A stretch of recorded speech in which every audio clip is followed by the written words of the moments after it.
Thanks so much, Cyril. Of course, it's Way Back When week here on the show, and music has evolved a lot over the decades, for over hundreds of years, in fact, from the madrigals of the early Renaissance to the swinging sounds of the Roaring '20s to the hippie rock of the '70s to all the different kinds of music that we hear today. And just as varied has been the medium that music has been recorded on and how it's been recorded. We're talking about old phonographs, cassette tapes, 8-tracks. Oh, no, yeah, remember that thing called the compact disc? So old. Here to walk us through musical mediums past is David Eisner of Select Sounds in Bedford, Nova Scotia. Good morning. Good morning. Thanks for coming in. Thank you for inviting me. And I've actually learned that there are more mediums than I originally thought, because of course I think records, 8-tracks, cassettes, but there's different types within them too, which is really Absolutely, cool. yeah. Earlier you saw the 78 on the gramophone, so then where do we go from there? Well, we'll pick up from there. Now, the 78s actually continue through until 1960, but we're going to sort of pick up in the late 40s here when they brought in what were the precursor, I guess, of the LP as we know it now.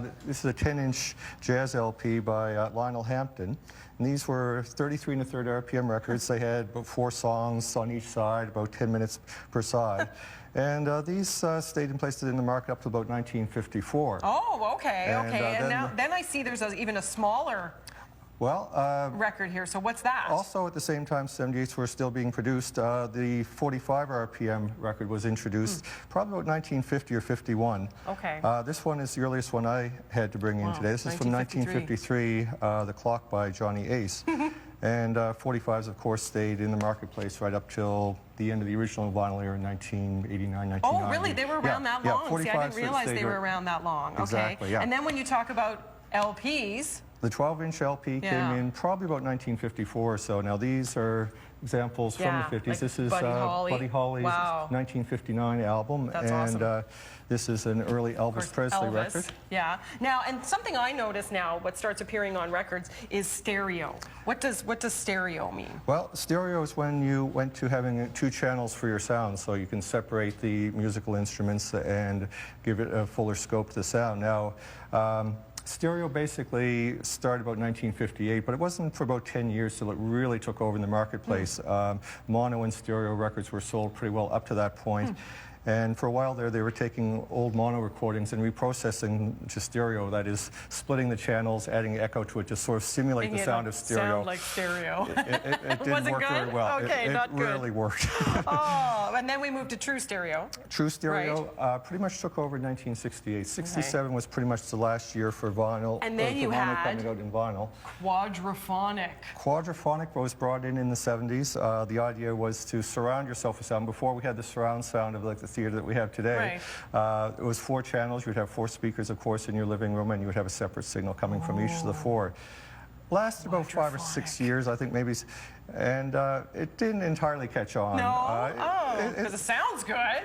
The theory was good, it just didn't entirely catch on so in the then, of course, marketplace. now we have to kind of zip on forward, and of course, you know, records kind of were a big deal and onward, and yet actually you can now get new vinyl of old acts and new vinyl of new acts, like Bob Dylan's new album is actually out on vinyl, and now when you get a record, you can even get the album Quite like often, digitally if you buy or something. a new album now, it will come with either a download code so you can download it from your computer and have the music on a disc that way, or a lot of them actually come with a manufactured silver CD now. Now, I'm going to jump ahead a bit because I'm curious and we're running out of time. What are these? Those are picture discs. Picture discs? Yeah, 7-inch picture discs. They're 45 RPM records. There's 1 song on each side like a regular 45, but they were pressed with the picture in the center of them. So it's like a little record. Exactly. This is a record, okay. It's still playable. Then there's the 8-track. We had the 8-tracks from the 70s. 8-track. How long did that last? They were around in the 60s and through the 70s was pretty much their heyday, pretty much finished by the end of the 70s. Mechanical problems and the problem of splitting a song over 2 programs, so it would fade out, click, and then start again in the second program. That was probably the downfall. Then there was cassettes. Cassettes alleviated that problem, a bit better quality. You could listen to a whole song all the way through. Needed a pencil, needed a pencil. CDs, and there's actually different types of CDs. Exactly. Of course, there's the compact disc we're used to, but then I see 2 other kinds here, SACD. Super audio. Yes, it's a higher grade signal so that it warms the sound a bit of CDs. People complain about CD sound too harsh. That's sort of with extra sampling will sort of warm the sound up a bit. There's DVD audio, which gives you the 5-channel sound. So if you want to listen to your music the same way as if you watch a movie with the 5 channels of sound. Wow. SHM, new higher grade materials they're using in Japan to make a better CD. Yeah. Now, of course, there's digital download. We have to wrap it up, unfortunately. This has really been a condensed history. But out of everything here, what do you say is the medium that's still in demand out of old mediums the most? Both of them are highly in demand for their own ways. Tonal qualities for LPs, archival for CDs in terms of unreleased material you can get out. There's still a very strong market for CDs for back catalog and issues of vintage music. Really? Oh, see? Didn't know, but they know at Select Sound. Thank you so much for coming in. I really appreciate it, and bringing in some of these blasts from the past as far as music mediums. Oh yeah, remember when 8-tracks were in cars? Ooh. 8:19 is the time right now here on CTV Morning Live, and we'll be back in just a few minutes. Stay with us. Jam up and jelly type. You look